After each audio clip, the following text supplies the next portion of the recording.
હિન્દુ ધર્મમાં વટ સાવિત્રી વ્રતનો મહિમા અપરંપાર છે. આપણી માતાઓ અને બહેનો સાક્ષાત બ્રહ્મા, વિષ્ણુ અને મહેશનું સ્વરૂપ ગણાતા વડલાની પૂજા કરે છે. પોતાના પતિના લાંબા આયુષ્ય, સુખ અને અખંડ સૌભાગ્યની કામના સાથે વડલાની ફરતે 108 વાર સૂતરનો દોરો વીંટીને પ્રદક્ષિણા કરવામાં આવે છે. એક તરફ વડલાને આટલું પવિત્ર માનીને તેનું પૂજન થાય છે અને બીજી તરફ આપણી મહાનગરપાલિકાના જ્ઞાની સત્તાધીશો એ જ વડલા પર કેવો કુહારો ચલાવે છે તેનો સનસનાટીપૂર્ણ અહેવાલ અમે તમને અગાઉ જ આપ્યો હતો. આઝાદ મેદાનના એ 200 વર્ષ જૂના ઐતિહાસિક અને ઘટાદાર વડલાને ટ્રીમિંગના બહાને કેવી ક્રૂરતાથી બુઠ્ઠો કરી નાખવામાં આવ્યો એ તમે જોયું જ છે. પણ આ વિવાદમાં હવે એક નવો અને ભારે હાસ્યાસ્પદ વળાંક આવ્યો છે.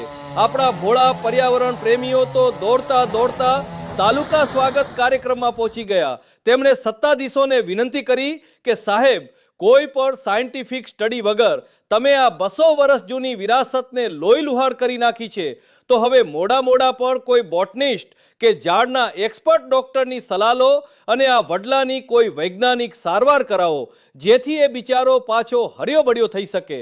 પણ આપણા રાજાશાહી સત્તાધીશોના અહંકાર અને પાવરનો પારો તો જુઓ. તેમણે પર્યાવરણ પ્રેમીઓને મોઢામોઢ એવો જવાબ આપ્યો કે સાંભળીને ગમે તેવા ભણેલા ગણેલા માણસની બુદ્ધિ ચક્રાવે ચડી જાય. સત્તાધીશોએ ચોખ્ખા શબ્દોમાં કહી દીધું કે મનપાને જે યોગ્ય લાગ્યું એ જ અમે કર્યું છે. આની કોઈ વૈજ્ઞાનિક સારવાર કરાવવામાં નહીં આવે. વાહ સાહેબ વાહ, શું અદ્ભુત ન્યાય છે. અમે મનમાની કરીએ એ જ કાયદો, બાકી બધું નકામું.